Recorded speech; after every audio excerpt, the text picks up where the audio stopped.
So we're here in New York City with one and only Kirk Cameron, and tell us what you're in town for. Well, I'm in town for some press for an event coming up called Revive Us. And I visit churches all over the country, and I hear it all the time. Moms are so concerned, particularly right now, about the future for their children. Dads know the nation's broken, and they wonder if we've come to the last days of our great nation. And I want to say,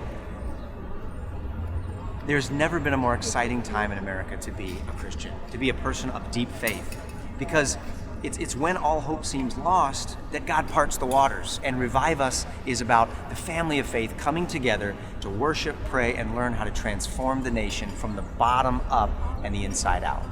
So we're at a divided time, and I think a lot of people are putting hopes in what happens this November, and I think what you're trying to do is point people in a different direction. Is that right? We have a lot of skin in the game, Yeah. and we know that November 8th is a fork in the road where we can go in a good direction or a bad direction.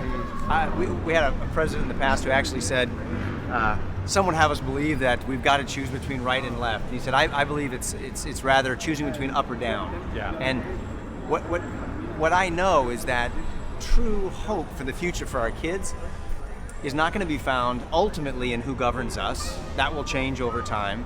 Or the laws that we pass, those can change. But in the power of God working in the hearts of dads like us, moms like our wives, and people who love God and want to do what God put us here to do. And that is to be salt, to be light in the world, pushing back darkness, transforming corruption and decay. And Revive Us is really about providing an opportunity for the family of faith to come together. And on October 18th, we're going to be meeting in almost 1,000 movie theaters to worship together, to pray together, and to discover how we, the people, can transform the nation from the inside out and the bottom up. Do you think that do you agree that this is sort of a tipping point where people are going to realize that, almost like a 9/11 moment where people realize, hey, it's about us, like as people together, Yeah. and not like, this left and right, the game, so to speak. Yeah, I think that there is a built-in smoke detector in all of us, and I think the alarm is beginning to go off in more and more people's hearts and minds. We have to understand, first of all, who we are. We have to understand whose we are, and if we start there and say, what can we do? Now we can look back in history for help, because nations have been like this before. And we can look into the future with hope, not discouragement. And that's what Revive Us is ultimately about. I want to call a national family meeting and say, if we care about the future of our children, we can't get distracted by the petty cage matches, the fights that are going on around us, and get distracted by the blood on the floor after every political debate. Yeah.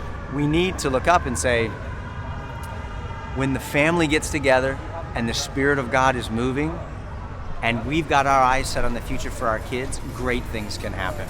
And that's why I'm pulling together Dr. Ben Carson, Francis Chan, Eric Metaxas, Jennifer Rothschild. These are some of my favorite people, the smartest, wisest, most faithful people I know, to give us insight and refresh us and revive us so that we're revived in our hearts, our homes, our faith communities, and ultimately the nation.